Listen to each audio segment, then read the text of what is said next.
What is up, guys and gals? Welcome to episode number 158 of the Nonsense Review. No, we are not that one song by Black Blood. I've not even heard of that one. Neither have I, but it's a British indie band, so therefore we're allowed to fucking shout them out. I'm your host as always, Devon, and joining me equally as always is Rick. Hello, everybody. Those of you familiar with the show know that before we get into the meat of the review, what we like to do is talk about our weeks and the goings-on in the wide universe. So with that in mind, Rick, how's your week been, buddy? Well, as a preface, my PC is working, but the microphone is quiet, so apologies if that affects anything. We did the Dune special this week, which was basically we watched the first part on Netflix, and then went to see the second part in the cinemas. I think you guys did this like last week or the week before. Oh, that's adorable. No, I don't care about Dune. Okay. It's a very religious film. Not real religion, but, you know, it depicts a way in which people can be suckered into believing in something. Yeah, sure, man. Like, you could explain Dune to people if you want, but it's one of those where the people who like the books hate the fucking films, and the people who love the films don't know the books exist. Yep. And I don't care about either, because I've seen the books. They are big, they are long, there are many of them. They're not all done by the same guy, because the guy died and then his son took over. That's how fucking long this series is. Not just his son. He collaborates with another author who does a bunch of Star Wars stuff as well. Sure, but you know what I mean. I was trying to get the Cliff Notes version of the story. Yeah. So, I generally enjoyed it. Would I recommend it to someone who doesn't even like sci-fi? Probably not. But yeah, it's fantasy in space. I mean, catching up on my isekai and hero party trash, which is something that apparently I've been letting fall by the wayside. We're getting to about episode 10 of the season, which is close to the end, which means in about 2 or 3 weeks it'll be end of anime season, start of the next one. I've picked up Scott Pilgrim again. This was something I was always going to be doing, and it just so happened to be this week. I got all the way to one episode before the end, and yeah, it's a good way to revisit the old story, in my opinion. Obviously you didn't see or watch it when it was new, but yeah, they address some things. Well, you said it was a divergent story. Yeah, so the bit in episode 1 where Scott loses the fight, yeah, he's not meant to lose that fight. And the beginning of episode 2 is Knives, his high school girlfriend, waking up because she was too tired, asking where Scott is, and yeah, the janitor goes, oh yeah, he was punched to death, and she's understandably distraught. And because it's still called Scott Pilgrim, he does come back later on, and he has the realization that he should never have been dating Knives because it's actually frowned on by society for a 24-year-old to be dating a high schooler. Yeah, it's something we kept hammering on about in episode 1.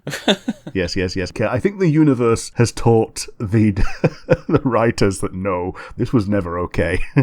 But out in the universe, GTX is dead. The last GTX graphics card came out of the factory last week, so now the only thing that Nvidia makes is ray tracing cards. Okay then. This doesn't mean much to me, Rick, so... It's just that the last one that I had was of that generation, so the previous generation is now super dead and super buried. And the other thing that I've seen is Austin St. John, the Red Ranger, the original Red Ranger, is planning to sell t-shirts. You've got to be careful with the way you do these stories, Rick, because my first thought was, don't tell me. With quotes from leaders good and bad.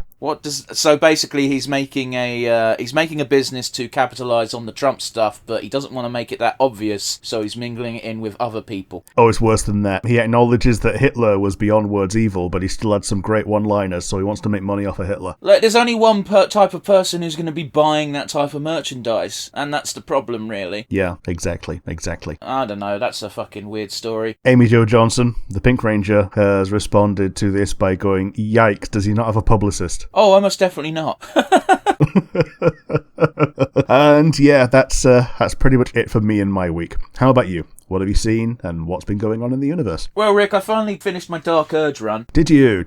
Yeah, it's one of those where I'm now officially 2-0 up on Baldur's Gate. Well, I say 2-0 up. It's more like 2-3, because I'm pretty sure I abandoned many playthroughs. Yeah, I enjoyed... Basically, what I'm getting is Minthara was designed as a treat for evil players, because she doesn't fit in with a good party. It makes no sense for her to be there. I understand why Larian went the route they did. Obviously, they've backtracked backtracked on that, and unless they do some things to implement her better with a good aligned party, she feels like a real waste of space, basically, in a good run. Yeah. Well, she's evil Halsin. Like, they're both treats for people who stick to one path early on, and she gets on really well with people like Karlach, for instance. Yeah, I'm sure, but the thing I'm getting at is, like, Halsin has nothing after Act 2. Yeah. Minthara actually doesn't have a lot after Act 2, but she talks a lot more. Yeah, she has a lot of opinions about the about Orin and Bane guy, Gortash. Yeah. Well, she doesn't really have that much of opinion on Gortash. Her opinion boils down to, he doesn't like Orin and I don't like Orin, so we should side with Gortash. Yeah, we should. She favours an alliance with Gortash because she thinks he's the only person in Baldur's Gate that's worth a damn. Basically, we'll talk more in depth about it when we get to our Act 3 retrospectives, but I'm just saying, I now have the Dark Urge perspective. I think Minthara is my favourite romance option. It's a shame you have to be evil for it to work. Yeah. You ready for some news? Yeah, let's go. I don't give a flying fuck about the Oscars. They are a over-glorified popularity contest at best. Quite frankly, awards you can buy at worst. However, Yes. Godzilla Minus One won the Oscar for Best Visual Effects, and that was well-deserved for a fucking change. Yeah. And with the same stroke of the brush, I'm going to also point out that, boy, is it fun to see Disney shoot themselves in the foot. What do they do? Well, it's just like for years they keep basically pushing the narrative that 2D animation is not as good as 3D animation because you can do so much more with 3D. It's easier, it looks better, and they got beaten on Best Animated Picture by fucking The Boy and the Heron, so go fuck yourselves. Then again, it's unfair to point at something that Miyazaki has blessed, but you know. Yep. Even for the layman, you can go, I thought you said 2D wasn't as good as 3D, Disney, and then look, this thing beat the shit out of you. I'm going to bring this up. It's a bit sad, and I don't know if anyone really knows who he is outside of specific people, but Paul Alexander died at the age of 78. If that name doesn't ring a bell, I might be able to shed some light on that. He was the man in the iron lung. Oh, okay. He lived for 70 years in an iron lung and gave interview after it. But don't get me wrong, he had a very successful career. Apparently he was a lawyer, which fucking kudos on that. One of the things is, he would give interview to everyone because he knew that he was one of the only living examples of why, hey, shut the fuck up about vaccines being bad for you. Because the reason, for those of you who don't know, he was in iron lung because as a child he had polio and it left him paralytic. If he was not in an iron lung, he would not be able to breathe under his own power. Nowadays, polio doesn't exist because of vaccines. Yeah. And, he knew that he needed to not constantly be in the media, but if someone asked him for an interview, he would give one because people needed to know. People need a living, breathing reminder that this is what we get rid of with vaccines. But no, my autism. Yeah. Which ain't even a real thing, by the way. I just want to point out, I don't believe vaccines cause autism. I'm just saying that's how dumb they fucking sound. All I can think of is Glad. That's you. That's how dumb you sound. You're a fuckwit, ain't ya? Yeah. Rick, this is not a wrestling podcast. What happened? Good news for a fucking change. Do you remember me talking to you ages ago about one hacksaw Jim Duggan? I believe so, yeah. Yeah, so he went into remission for cancer, and then it came back, and we were sad. Guess who's in remission again? Yeah! Yeah, he's, at the moment, completely cancer-free, and one can only... Hacksaw Jim Duggan was a fucking party fiend back in his day. He used to like a drink and probably like some nose candy. But, apart from that, the guy doesn't have any baggage. He seems like one of the genuinely decent people who in the wrestling biz, from that era anyway. Yeah, I'm just nodding sagely, yeah. Hope that continues to be the thing. It's not often I get to share a nice, happy wrestling story lately. Rick, what are we doing today? Today we are doing Murder Drones. The unfortunate thing is that today, as of recording, it's now been cancelled. So we don't know if we're going to get a finale episode or not. But it's available on the Glitch YouTube channel, the same one that did the Amazing Digital Circus. Yeah, I'll put the link in the description for you guys if you want to watch along. Yeah, and if you'd like to watch along at home, it's 3, 2, 1, and go. Yeah, we were talking just before the podcast started where I mentioned that Glitch made a literal tweet yesterday saying, we've got big news for Murder Drones. And then I said that and Rick went, oh yeah, it's been cancelled. And I went, oh, okay. That seems like a weird way to announce that. Yeah. Big news is not the way that you get people excited for people. Oh, sorry. It is the way you get people excited for things. It's not the way that you announce a downside. Yeah.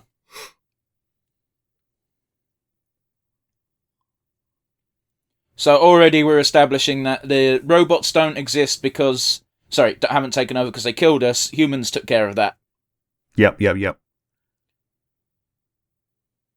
Man, this music fucking slaps. It does. Jesus.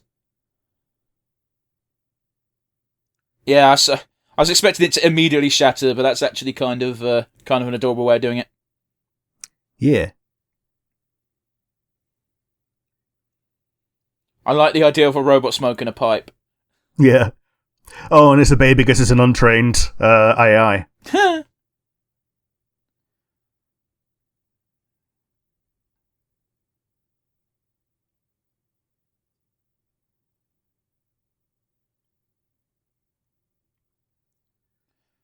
Man, look at this animation on a budget.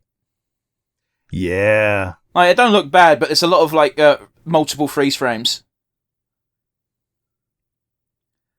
Man, it's stylish as fuck, ain't it? Yeah. Calculating her. Oh fuck! I went too fast. Yeah, it's something like calculating most probable deity to pray to or something. Yeah. Right, so these are probably the titular murder drones then. Possibly.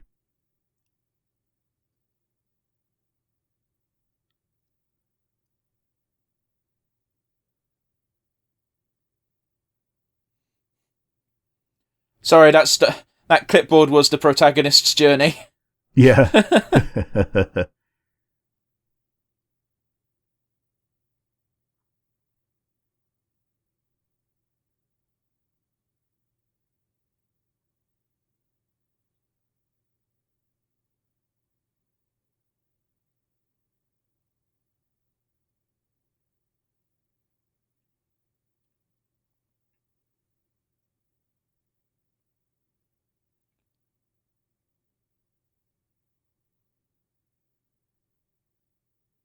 There's not much to say, really. There's a joke happening. Yeah. This reminds me a lot of Fallout in the beginning of every Fallout game, you start in a vault. Sure.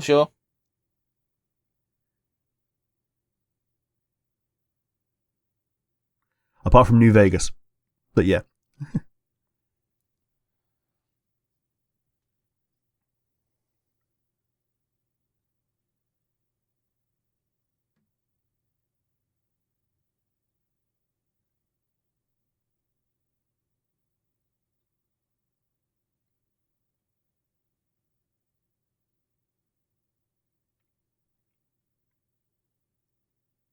Oh, okay.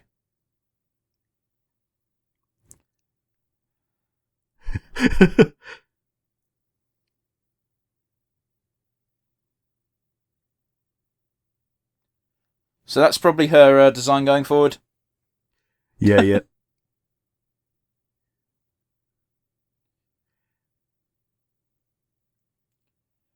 Just as a general rule of thumb, in case people don't know, right, we live in the UK, so trigger discipline isn't really a thing, because not everyone has a gun. But most people should know that you don't point a fucking gun at people. Oh, yeah. Especially not yourself. Well, it doesn't make a difference. Anyone. Well, Don't point. no. If you don't want the thing to die, you shouldn't point the gun at it. Yeah, because even without a trigger, it still might go off.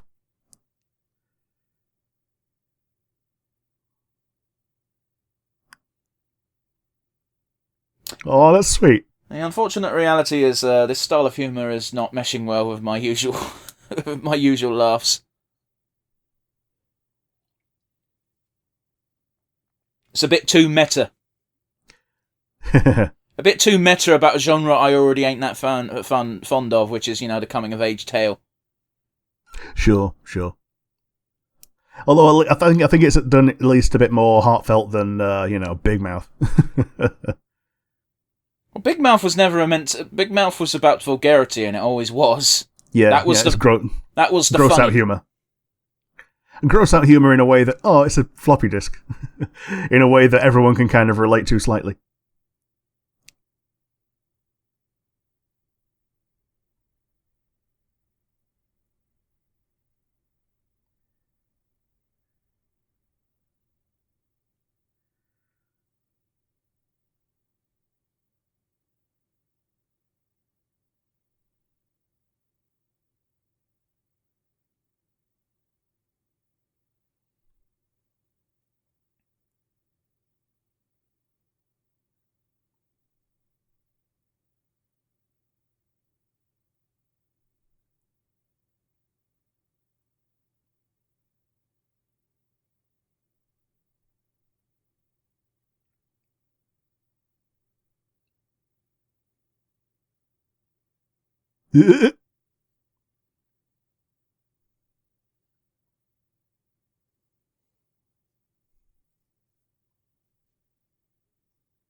I'm feeling fucking really terrible, Rick, because there's these long stretches of silence and I can't think of anything to fucking say. Yeah, because it's... Well, partly it's plot. And it might all be the only time that we see this character, pretty much.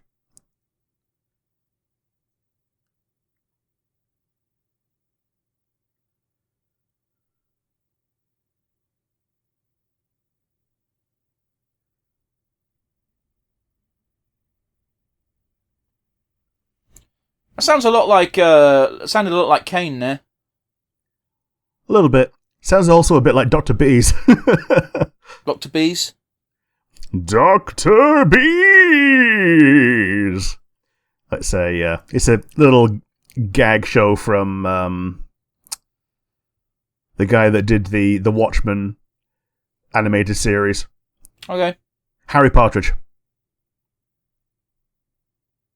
Yeah, it really doesn't mean anything to me, Rick. Okay. Just a short animator on YouTube.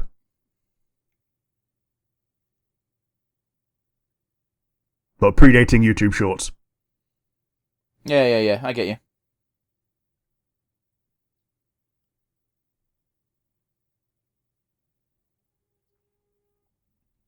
I'm just picturing Randy with his giant turd.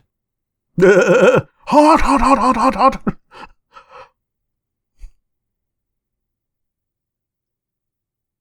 Like, I know the excuse is she's a teenager, but this is a really dumb plan. It is.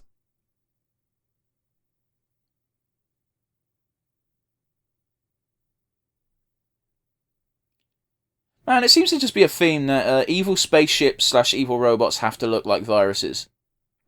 Yeah. Well, I mean, like, you see it and you think enemy. Yeah.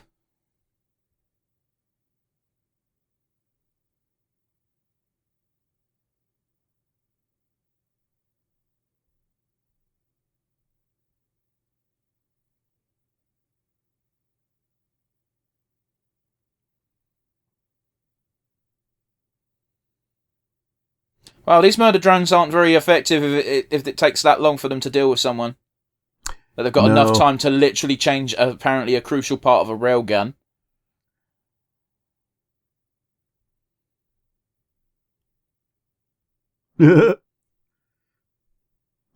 Don't learn martial arts from anime.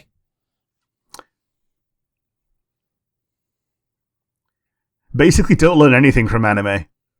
Not even cooking.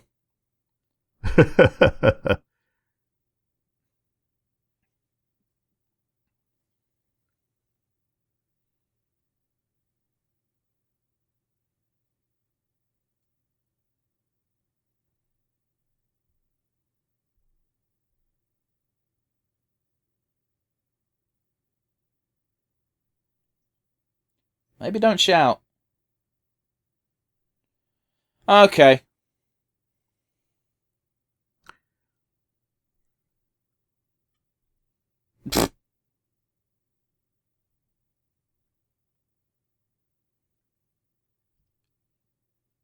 So wait, they're normal drones once you solve them? Apparently.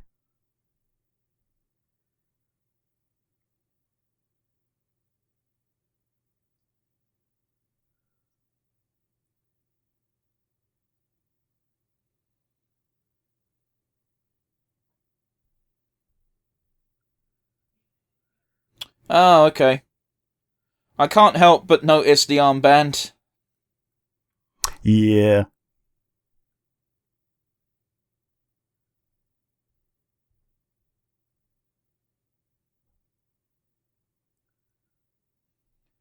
The unfortunate reality is there's so many episodes of well, I say so many. There's enough episodes of Murder Drones that when you see the big list of episodes, and including short bits that Glitch has put on their channel, there's a thing that says ends fate. So I assume this guy doesn't have a happy ending.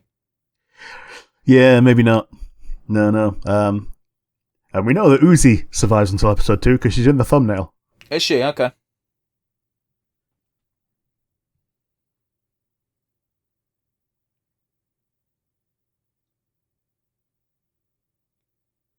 Man, someone got a boner from that. Yep.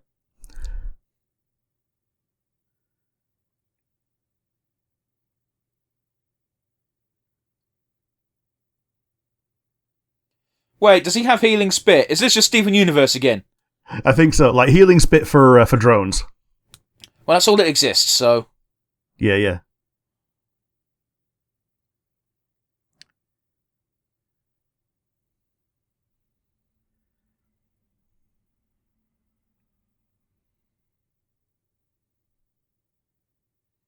Is it weird that I'm aroused? No, because so am I. Wow.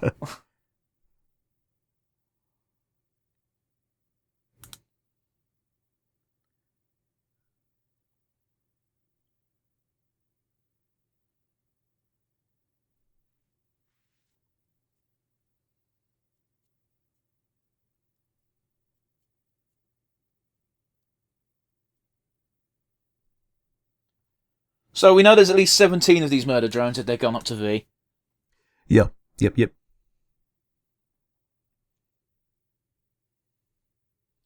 Oh, Jesus Christ, they're just trying to get all the horny bait, aren't they? Yep. Like a lot of it, like makes me think of like Nier Automata, where they're all. It's almost definitely on purpose because of that, Rick. Yeah. Black uniforms, like grey hair.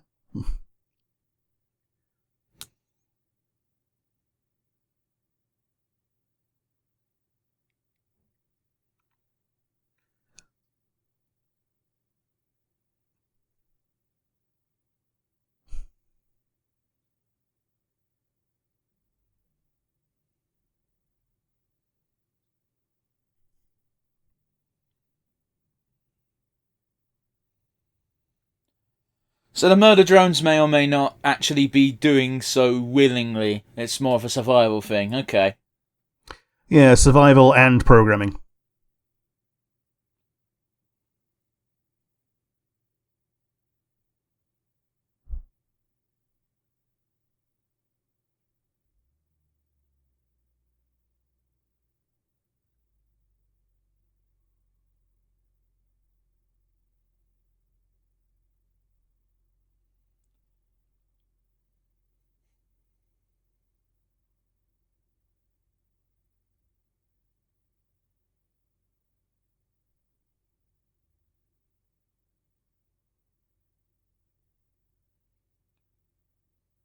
So is there only 3 of them left then?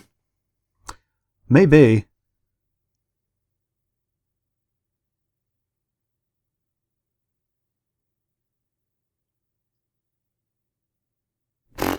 Talk about salt in the wound.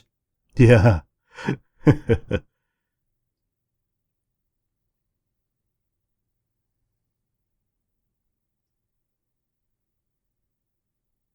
I left an excuse outside.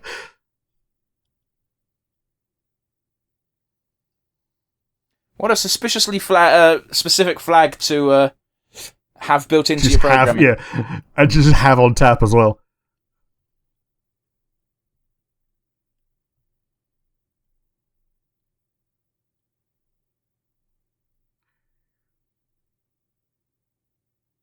Womp womp.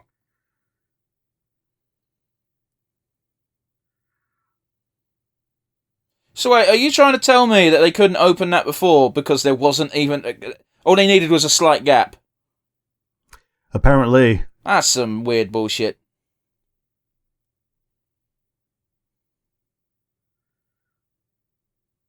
And now he's uploading his virus to... No, he just used the door unlock button. Okay.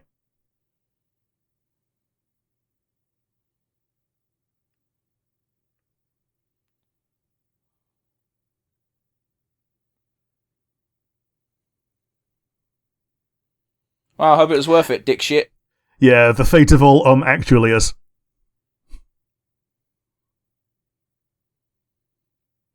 So it's actually moving a bit too fast. I don't know how much of a recharge time she's actually got on that gun. Yeah, me either.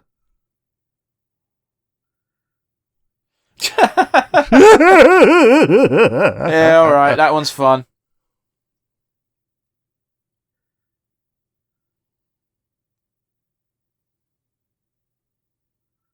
Oh, it's ready.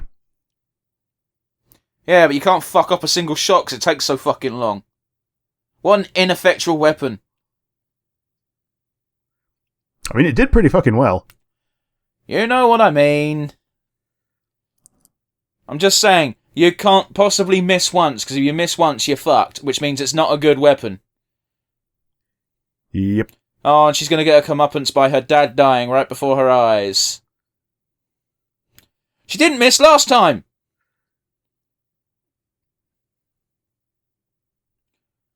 Oh, look, he's got the Vaggy thing. Or has Vaggy got the J thing? V? N? What's his fucking name? Yeah, this one's N, and then, yeah.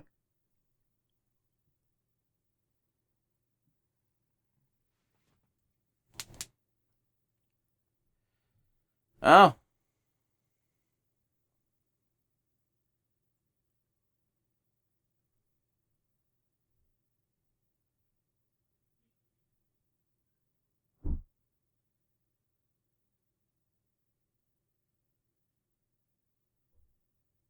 Oh, no.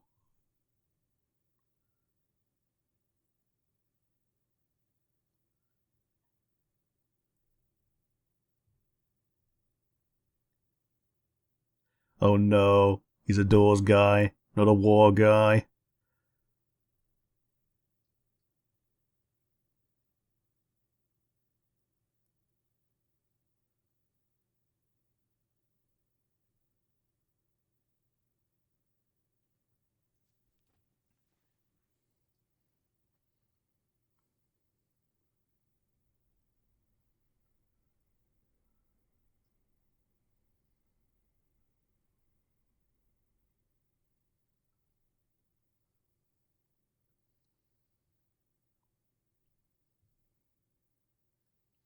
Wow, their tune changed, didn't it? Yeah.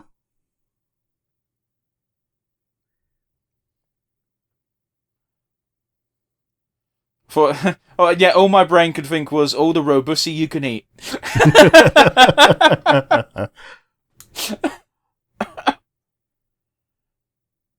Oh, that's too real, though, isn't it? It's like you've worked for the company for 30 years. Here's a solid gold pen. Yep. Except it's not solid gold. It's just plastic. But it's got your name on it. My initials are DW, sir. Oh, I thought it was TW.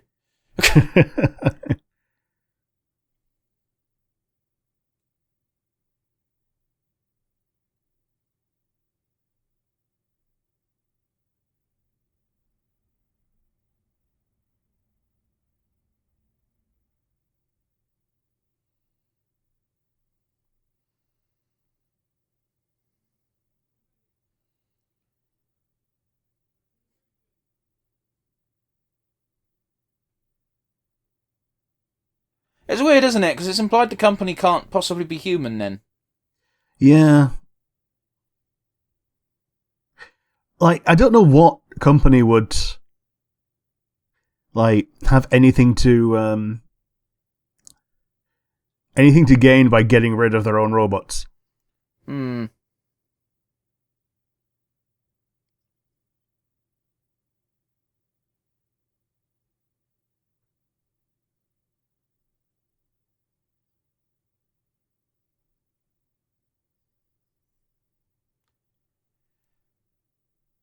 I'm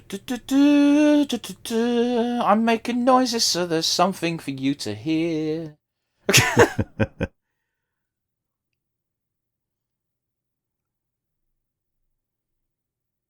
Awkward moment, to say the least, yeah.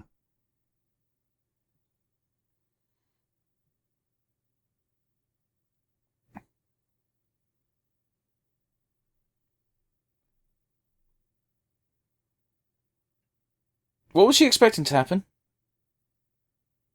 I think she was expecting to have extendo arms or something.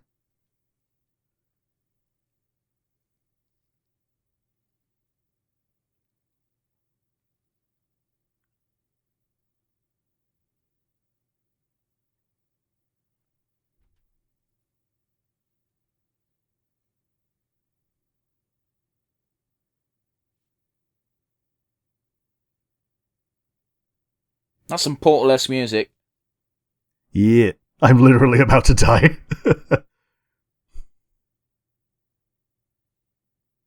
Hey, good jaws, dickhead.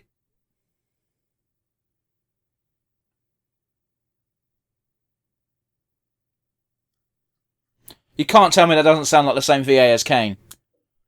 Yeah, it does. It definitely sounds like a young guy trying to sound old.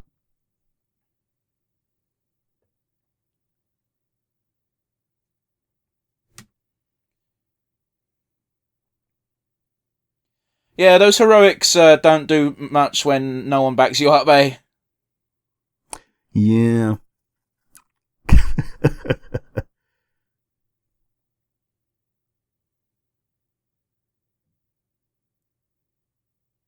How dare this twink speak to me?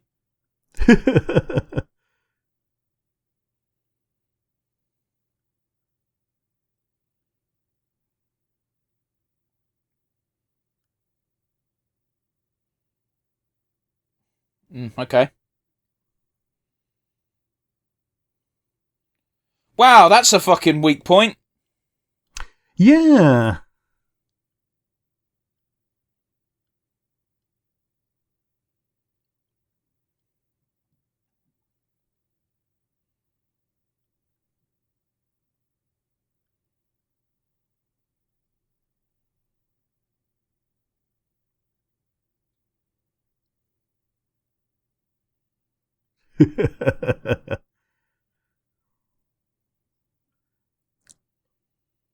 Double whammy from one pen.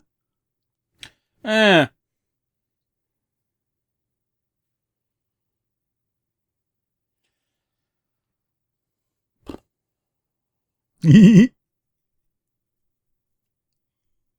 It's literally that meme of being shouted at by a strong, attractive goth woman. Me secretly being aroused. Yeah. It's like that giant fuck off black parrot with the tiny little cockatiel. Yeah. If they just have EMP tech, then this is just how do they ever lose? Because the thing is, like, EMP should probably also affect them as well.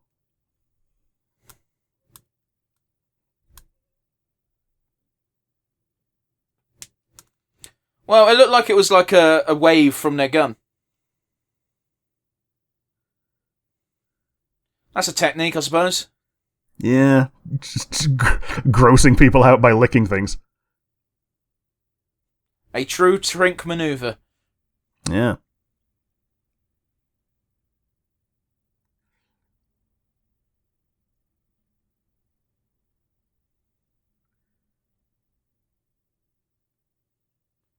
How the fuck did you stab yourself with your own tail? She stabbed her with the tail. Ah. It's like...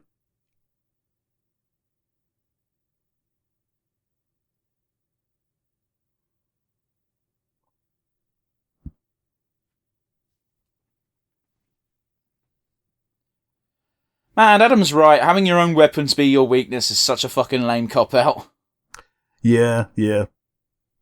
Oh, they tied her up. They are doing the fucking fetish bait. Hmm.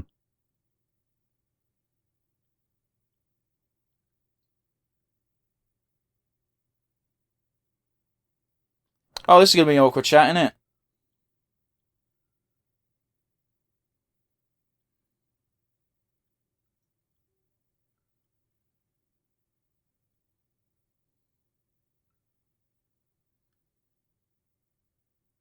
What a shitty dad. You ever feel like some of the humour here is fucking being forced? Sometimes. It's the Marvel problem, I find, because like it's something Marvel films do. Have pretty much been doing since the first Avengers movie. Of all of our films have to be funny, which means we've got jokes going constantly, including moments where it fucking spoils the fucking mood you're going for by having a joke. Yeah. Trying to recreate Cage by being cringe.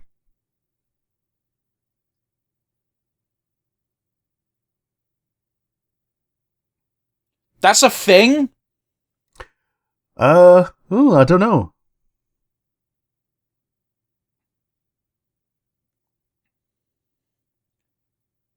They're not on Earth? I thought they were on Earth, so I guess that makes sense now then. Yeah, fair enough, yeah. I assumed they were on Earth. So this must have just been... It looks very Earth-like. Yeah. Oh, and there was a load of spaceships that were clearly reinforcements, I suppose.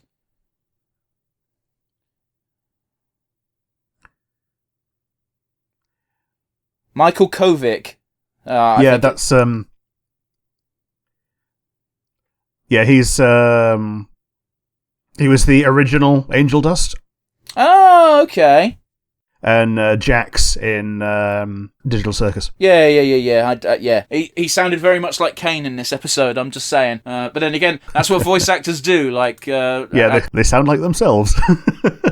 Well, I was going to say, they can do many voices is usually their talent, it was more my point. But yeah, Rick, what do you think? I liked it. I'm going to watch the rest of them. How about you? That was fucking short, wasn't it? To the point. Yeah, I liked that. Pretty much. Like, I really like the character designs. I really like the music. I like the animation style and quality. It just goes together pretty well. The story is a little bit bare bones, but that's okay because the rest of it is like I can see where the lore is going to be going from here. So yeah, how about you? What do you reckon? Yeah, I wasn't very high on this. I think you could tell. You could tell when I'm not high on something because I'm just kind of watching and I'm trying to think of shit to say, but there's nothing to say because you know what I'm like when it comes to doing the review, Rick. I try to be as positive as I can about the show. I think the only time I've been outright hostile towards a show was the last half of the first episode of Revelations. But yeah, I don't want to get too much into it because it's going to be my weakest link. So yeah, Rick, we'll go instead to what was your favourite moment? I think it was probably the first time that Uzi fired the gun because I wasn't expecting it. Basically, I wasn't expecting it to work so well, and they just pulled out all the stops by just stopping the music and having a big old freaking blast beam. I'm like, oh shit. How about you? What was your favourite moment? When they introduced J and V, because like instantly it's like I'm very curious to just hop onto Rule 34 quick and see how much porn has been made of these two characters, despite the fact one of them has already died. Yes. I don't find robots particularly attractive. However, they were clearly chasing a particular audience with those two characters in particular. Yeah, you gotta love the evil knife hands. But yeah, we can't only talk about the good, we also have to talk about the bad. Rick, do you have a weakest link? Yeah, like the dad's treatment of Uzi in particular. Like he was brought up in the show. And yeah, he doesn't support her in any way. He basically only cares about what he cares about. Doesn't doubt Uzi in any way when she's obviously lying and playing up to his love of doors. And just basically is an autist and just not in a redeemable way. I mean, it's rather telling that it's the thing I gave Lars a lot of shit for during our non-stop review of like, you've got the chance to step up and instead of stepping up you choose to be a coward. And it's like, yeah, of course in those moments it's always going to be a bit of a coin flip, especially depending on how your personality leans. But making the active choice to do nothing when you know doing nothing will cause a death is a bit of a fucked up thing to do. Yeah. And it's not like a trolley puzzle scenario, you know? It's literally, you can shoot the gun and potentially save someone, or you can not shoot the gun and that person will die. They didn't happen to because it's a TV show and plot's convoluted, but, you know. Yeah, like, he chose very definitely closing the door over shooting the guy and then closing the door. It's one of those where I kind of understand his mentality a little bit, because if he's the de facto leader of the entire settlement and his responsibility is to protect everyone, and if you're weighing up the life of one person, even if that person is incredibly close to you, and the lives of everyone else, as a leader, you should prioritise the bulk of life as opposed to one in particular. Yeah. As viewers, we know that if he'd have shot the gun, everything would have worked out and it would have been fine. I mean, it probably also wouldn't have been, because... Yeah, he also regenerated a head earlier, so... Not even that. Like, literally 2 seconds later, J and V showed up, and that would have happened regardless of whether or not he shot N. It's one of those where, again, as viewers, we know it didn't actually matter in the end, but in the moment, as the characters, you got to put yourself in their shoes and be like, yeah, I could see why both people were pissed. How about you? What was your weakest link? Writing. Sure. Like, you brought it up that you weren't a fan of the Marvel-style forced gags. Here's the problem, Rick. It's fundamentally a story that... The story they told in episode 1 is not one that jived with me. It's not my style of humour. It's not my type of thing. Like, I like sci-fi, but I don't like robot sci-fi. Sure. So it had a lot of things working against it. The problem arises in that everything is done so well, and you can see it's I say masterfully crafted, but given the circumstances around the show, it's very well made, especially for something on YouTube. And I really don't want to slag it off. It's just the writing and me personally did not gel. Yeah, totally. I can see the product that they've made and the story they're telling is good. It's just not something I care about, and that's a me problem, and I acknowledge that. But if you're in the same headspace as me, I don't think you're going to enjoy this. Sure. Of course, we don't like to end on a bad note. We like to end on a high. So who gets your MVP? I would like to give it to the character designers, because I think that is the most recognizable thing about this show, even from someone who's not watched it. So before I saw it, you show me one of these, I'm like, oh man, that's one of those murder drones. So yeah, that's what I'm going with, rather than a character or like even a voice actor. Yeah, character designers. How about you? Who's going to be your MVP? I'm going to give it to the musical team. Whoever did the music, composed, and or just chose music to steal from things. I don't know. There's a lot of tracks that sounded suspiciously like they were ripped straight from Portal. However, it could also just straight up be someone composed some tracks for this, and they were like, this reminds me of Portal. I'm going to take inspiration from Portal and make sounds that sound like it. If that's the case, good job. I want to say I'm making a joke. I don't actually think they stole music from Portal. There's a particular twang you get quite often in Portal segments, and that came up a lot during certain scenes, especially with N. So yeah, I definitely think they get the big tick from me. But everyone who worked on this did a good job, and I know I gave guff to the writing of the show, but again, I don't think the writers did a terrible job. It's just not my style of story, my type of flow. Yeah, absolutely. And we pointed it out pretty much in the first few seconds. Like, man, this music actually slaps. Yeah, it was on point the entire time. I definitely got no issues there, and the animation was smooth as fuck. Yeah. So honourable mention, I suppose. But that does it for us today, guys. Thanks for watching as always. If you made it this far, you're our favourite people. Bear in mind we have the comment section down below if you want to speak to us. Perhaps give us suggestions. Perhaps let us know your thoughts on the show. Alternatively, if you're not watching via YouTube but instead listening via one of the many audio platforms, you can instead send us an email at nonsensereviewuk@gmail.com. Yes. So join us again next week, where we'll be doing something a little bit more mainstream. See you later, everybody.